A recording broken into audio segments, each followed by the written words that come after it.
Okay, how many of you guys managed to make it all the way through this handout on this 45 RFE? Now, what did you pick up on that was distinctive about this transmission that was unusual? Doesn't have any bands. No bands. How do they hold things? Pressure. No, holding clutches. A holding clutch is one where the plates are splined into the case, and the part that's going to be held is got the splines are on the inside of the fibers, or holding, or what's holding. So when you apply the clutch, since it's actually splined into the outside of the case, and that's not unusual. A lot of them do that. You don't need bands, and those are a little more, easily controlled and more durable than bands anyway, I think. I've never even heard of You don't need servos. That's the point. Servos take up room. Huh? dual stage pump either. Huh? I haven't heard of a dual stage pump either till now. Yeah.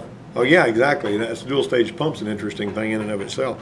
What else did you figure out? What about the? Did you notice that whenever it's shifting, it's got a torque strategy that reduces the torque of the engine each time it shifts, so that you don't feel it. Yeah, a second one for kicking down. It's got a different gear ratio when you kick it down to pass a car than it does when you're just going in through second gear. What's the difference in the two ratios? You remember? One's like 4.7, the other one's like 50.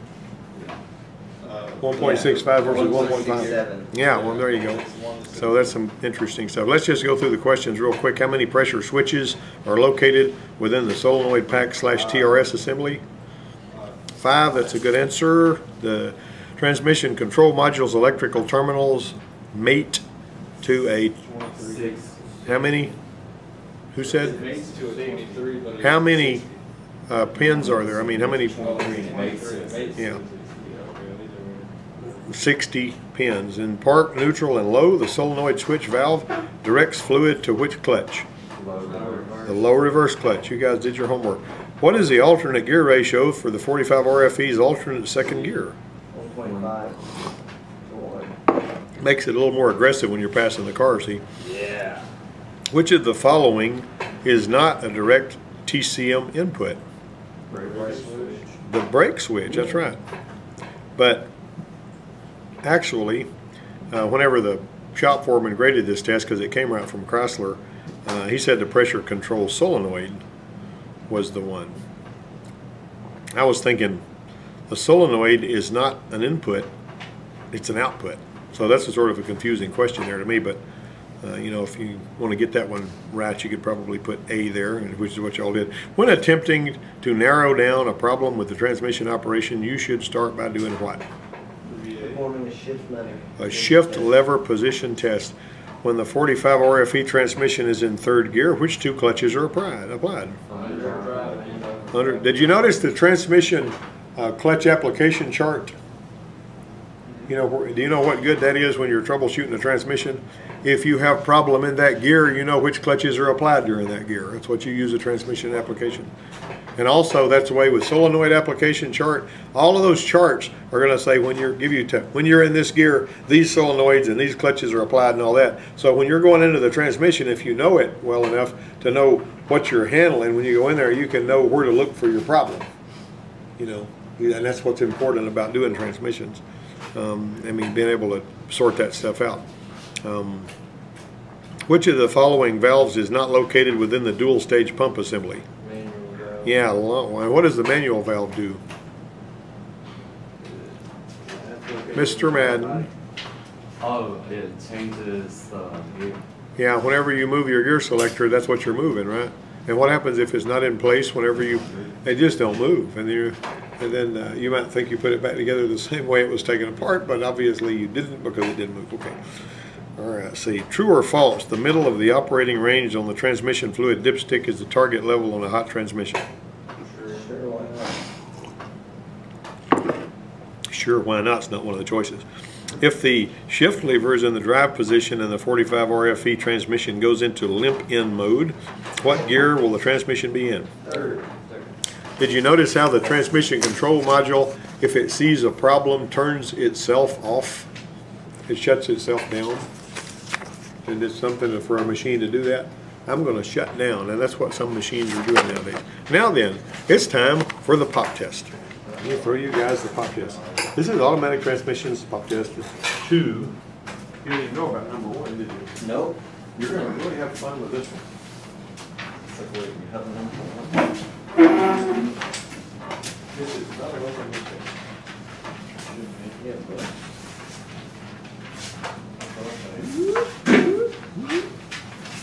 And roll this stop. And how much Sorrel so okay, you guys whip your way through that. Why don't we, you guys want to talk our way through this? yeah, Would that be good? yeah. If you were to take this test, what do you think you would make on it? If you were just if somebody were to throw you this test, if somebody was going to hire you and they were saying, I'm wanting to pay somebody some really good money, but they're going to have to pass this test pretty quick, and it's timed. So you got 10 minutes to answer every question on this test. And doing my About best. 50. Now you could get maybe $30 an hour building transmissions, or you could sweep the floor and mop for maybe $8.50. Right? See, so you got to take it seriously, don't you? All right. So somebody tell me the answer to a test. The answer to a question that you know is right. There's 12 questions on this test. Number 5 is true. Yeah. I would say number 2 is true too. What do you think? So you know number 5 is true, and number 5 is a 1-inch diameter circle, has a radius of 0.5, which is a ½ inch, right? That's not too hard, is it? Number 2 would be true. So everybody needs to put true on that one. Okay, what's the next one you think that might be true, or that you might know the answer to? Number 2. True, false, number 2. Because this is a pressure test thing, right? It says after 30 days of using a gauge on units that do not work properly, start using the gauge on units with do not have problems. That's actually false. You're supposed to use the gauge for 30 days on units that do work properly. You know what I mean? If your car has an automatic transmission, get you a gauge, hook that thing up, and drive around watching those pressures. If yours is working right, the smartest thing you can do is get used to what it's supposed to look like. Now, you'll know that transmission really well, but it's, across the board, it's going to look pretty much the same.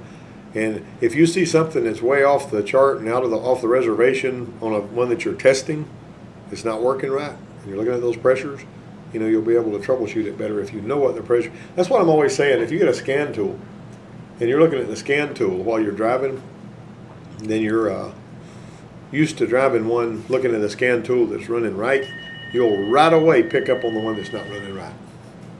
Just instantly. And this is Brett. Let me see what Brett wants. Hey, Brett. Hey.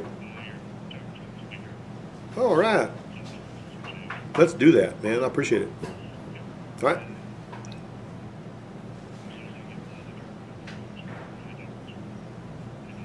Appreciate that. All right. All right. Let's just jump on up here to the first one. Throttle pressure test is also a maximum pump output test. That's actually the reverse stall test. Have you ever noticed how many of you guys have done pressure testing, that pressure testing worksheet? Have you ever noticed that whenever you put it in reverse, the pressure is higher in reverse than it is the other gears? You got me? All right, so the reverse stall test is actually a maximum pump output test. That is what you're talking about there. When doing a stall test, and does everybody know what a stall test is? Anybody miss that? Does that get past anybody without you knowing what it was? Somebody describe it.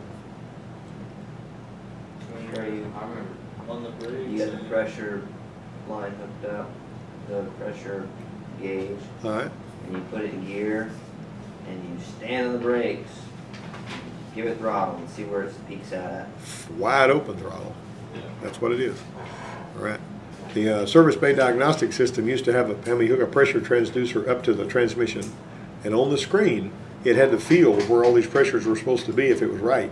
That was in the software on the machine. And then I would lock the park brake really, really hard, and I'd stand on the brake, and I would do a brief wide open throttle, and it would read where that pressure went in reverse, and then I'd put it in 15 seconds cool down between each one of the wide open throttle tests, because the torque converter produced a lot of heat. And if it wasn't in one of those places, then somebody needed to work on the transmission for whatever reason. And I've actually seen something like a little fiber from a shop rag that had stuck a valve or something like that.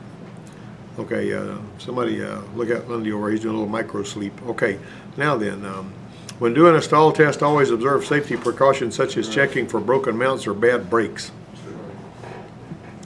That's actually true. You don't have bad brakes because they run all over something. Also, it's not a bad idea to get that thing out there so that if it does try to go anywhere with you while you're doing your stall test, it needs to have nothing to run into. Okay, it's not a good idea to do it in the service bay if you can help it, but chock the wheels, do everything you can to keep it from, and you're not doing a burnout here. As soon as the wheels start spinning, the stall test is invalid. That's what we're doing with the Ford Ranger. Yeah, you need to fix the brakes so that they'll hold. And see, the brakes have been worked on a lot on the Ford Ranger. Okay. Sometimes on the Ford Ranger for the final, I'll put it on that lift over the other thing, and I'll take all the brakes apart, just all of them. Wheel cylinders off, calipers off, just lay them all over there, and I'll give you a couple of hours to put it all back together and make them right. To my satisfaction. If you work on them till lunch and you get it done, you do a pretty good score. The longer you work on it, the lower your score is. If you don't finish it in a single day, you crash and burn. So that's pretty scary, isn't it? Okay. It shouldn't be, because that's not really hard to do. Okay. Each range except drive and reverse should be checked under 3 conditions: slow idle, fast idle, and wide open throttle. Except drive and reverse? False. Yeah, that's a falsy, isn't it? Parking looks quite right this time. After 30 days, never mind, we've already done that one. Let's look at number 6 now. A stuck pressure regulator valve will show up as blank line pressure, which means the same pressure all the time. Average? Consider it a crossword puzzle question. Constant. 5 letters. Same? How about fixed? Fixed.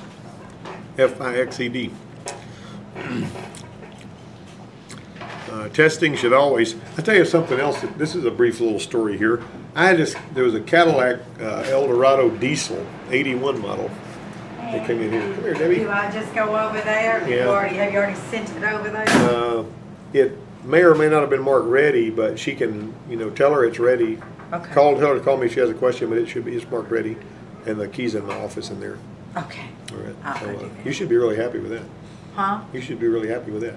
Now, the next time you get the oil change, bring it over here, because I want to do a little more with that plug. Okay. And because of the way it is, you may see it drop ever so often, but it'll be a puddle this big. It's little. Okay. It ain't doing much. But I tapped it out with 18 millimeter threads. And put an 18 millimeter oil drain plug, and it tightens up and all. But if somebody goes in there and gets really aggressive trying to tighten it, they may pull those threads out of there. But that's because it's such a big plug and it's aluminum pan, But All right. Well, anyway, I appreciate it so much. and let me know if you can't find the key or something. But it's in there on my desk, and Stacy's got the information. Tell her it's ready. I don't think I marked it ready, but tell her that I told you it was ready. Okay. All right. Thank you. All right. Let's see. Testing should always be done under. Oh, I remember what I started to tell you. The Cadillac, the 81 Cadillac diesel. The guy ran over something that was laying in the highway, a muffler off of another car or something, and he busted the transmission housing. And how this thing wound up at a Ford place is beyond me. It's a Cadillac Eldorado diesel. Okay, so I was doing transmission work at the time, so they throw me this doggone thing, and I've got to pull the engine and the transmission out, and I've got to gut the transmission, and I've got to replace the transmission housing with a new transmission housing, put all the guts out of the old transmission in it. And so, first, whenever we ordered it, the transmission housing, they sent the rear end housing, the differential housing, and it was a little bitty thing. And even though the part was ordered wrong, they ran over it with a truck and tried their best to mess it up. But anyway, we finally got the right transmission. I put it all together, and it wouldn't pull. And I got to thinking about the time I put it in gear, and I said that it didn't pull, and I'd forgotten to put the pressure regulator valve in the case. And it was on the bench, and so I had to pull the pan back off and pop it up in there, and then it was fine after that. But that guy tried to tack all kinds of stuff onto that bill. He was telling me, oh, my power antenna used to work before I ran over this muffler. He was trying to get the insurance company to pay for his power antenna. Well, it was unplugged when the car came in there.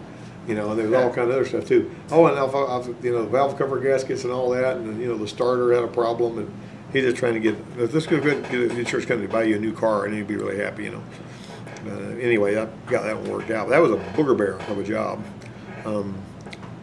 What's most reason? Excuse me, number 7.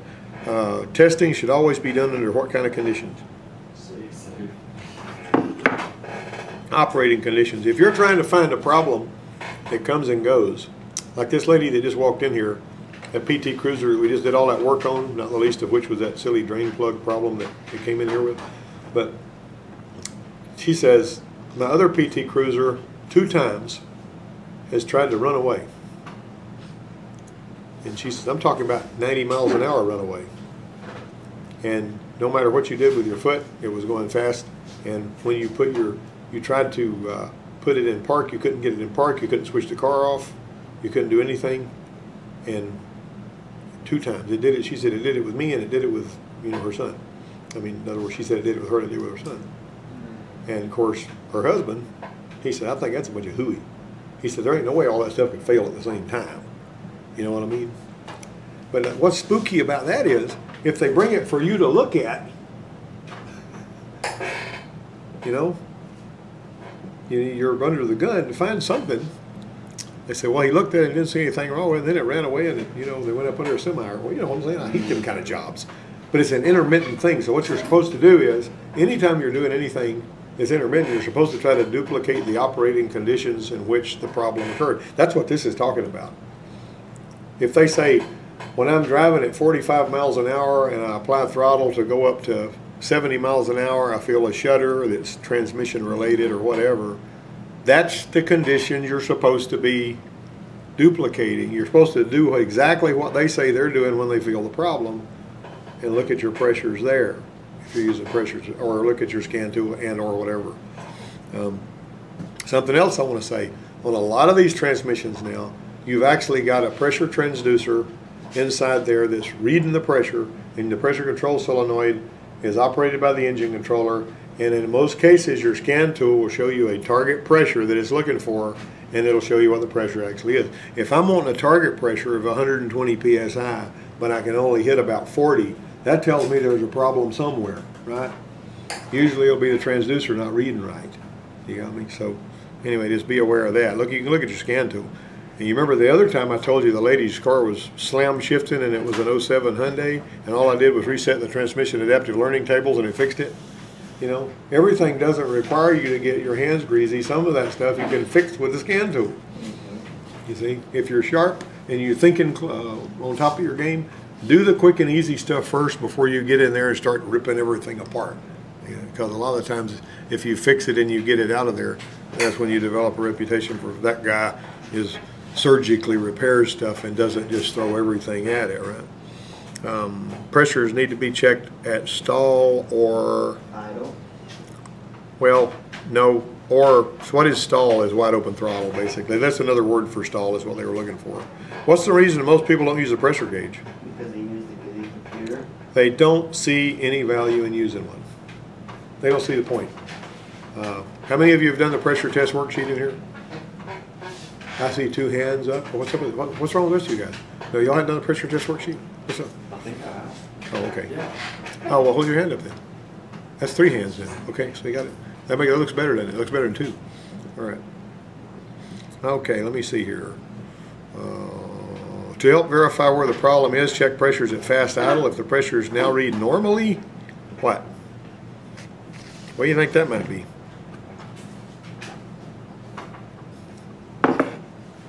You're not turning into a skeleton, are you?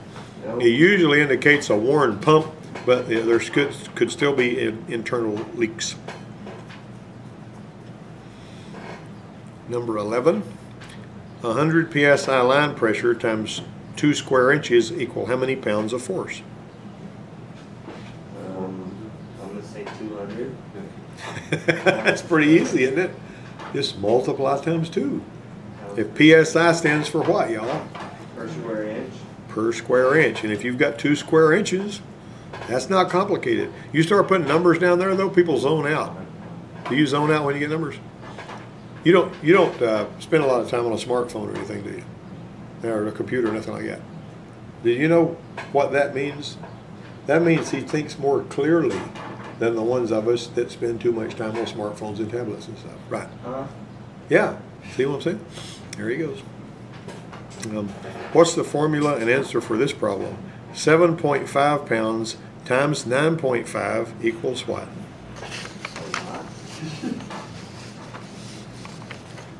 It's pretty handy to have a smartphone when you need to figure something like that. 7.5 pounds times 9.5. My 7-year-old grandson loves that kind of stuff. He loves to do that stuff in his head. And he's only 7 years old. What do you think? 7.5 times 9.5. What would be 7 times 9? 63. Okay, what would be 7.5 times 9? 71.25. Look at that, 71.25. You go, Lundy. 71.25. Force times ratio equals pressure. You got it? It's force. Force times ratio equals pressure. That's good, isn't it? Everybody knows more now than you did when we sat down here to do this pop test. Yeah. All right. Does anybody here think you've been treated unfairly when you get thrown a pop test? No. No. All right then.